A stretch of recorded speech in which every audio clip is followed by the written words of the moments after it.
Tonight, the business news you need to know in the Nightly Business Newsreel. We'll have Susan Prince and Michael Hainsworth with analysis, plus the Gizmondo. It uses Intrinsyc software. This is the Daily Markets.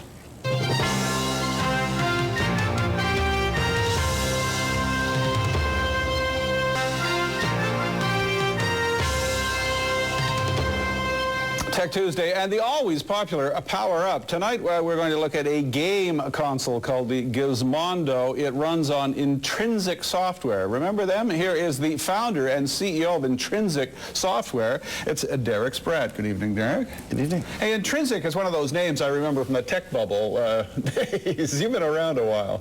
96 is when Windows Mobile has its roots, and we were there as one of the first 5 companies getting going. And back then it was a pre-revenue story, but we've grown up a lot. Where'd the stock go in those days? I mean, it's under $1 now, but... Yeah, in 2000, we peaked at the same week. NASDAQ peaked at 5,000. We peaked at $9. $9, and that was $2 million in annual revenues back then, and we're closer to 20 now. So the company has grown a lot since then. Well, you're still around. You hung in. The ones that hang in, I think, are going to do well, but it's been a tough period for the last number of years for a number of the companies. Now, what was the technology that you hung in with? Well, we've always been providing software that goes inside companies' devices, the communication devices, and we've been focusing on mobile devices. And so what are you inside today? Well, the Gizmondo device this is a next generation device that's really designed to be an entertainment console. But are you in PDAs? Are you in Blackberries? We're in cell phones, we're in PDAs, we're in all kinds of vertical devices such as medical devices as well. And we've just introduced a new product which is a full end-to-end software stack for next generation feature phones, which is sort of the mid-price phones in the market, just below the smartphone category. And you've got the top line up to $20 million. Well, it's 15.2 for a year ago last August, and we're running growth over that this year, and we're doing very well. The core business is running well. The new product What do you need to make money, 20? 18 to 20 is a break even. We're trying to run break even while we're putting millions of dollars into our new software stack, which is it's a whole new product that we're pushing for fall introduction. Okay, well we got to see this whole new product. What is it there? Well, the Giz is this is based on Windows CE, which a lot of our products are based on. It has games. Now, this isn't your product. This is your software that's running it. Our software is running it. Microsoft Windows is the core operating system. We provide the networking layers. It has movies, games, very high-performance gaming equivalent to Xbox at the home, music, messaging, GPRS messaging, so you want to go out there and communicate with your friends, a camera, everything. It's a full device, does everything. So you're running against, you're trying to sell this against what, like PlayStation and the big boys? The big product that goes up against is the personal PlayStation, which Sony has just introduced. And the analysts in the U.S. are saying this will be in the top 3. So it's one of these examples of a little company breaking loose and maybe cutting into the big league. So we're hoping, that they do well because we get a per unit royalty. I see. So we're happy for them. Do they have the deep pockets to market this thing against the giants?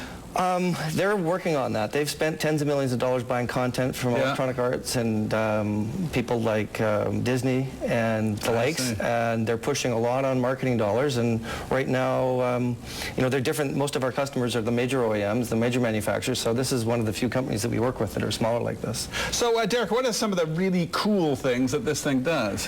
Well, when you want to play a game right now, you can expect that it can be a push advertising, which is when a manufacturer knows who you are, or when they know a little bit about your demographics, they can send you an ad for 10 seconds for, say, Coca-Cola, give you a barcode, and then tell you where to buy this product. And then if you purchase that product, they've linked back then your buying behavior. So it has a wonderful ability for children playing games to affect their buying decisions, but for an adult, it could be the same thing. It's not wonderful, it's mind control. It is. I mean, it's pushing the envelope of decency in the capitalistic world, I guess. But. Decency of capital. I'm watching a movie on this thing right now.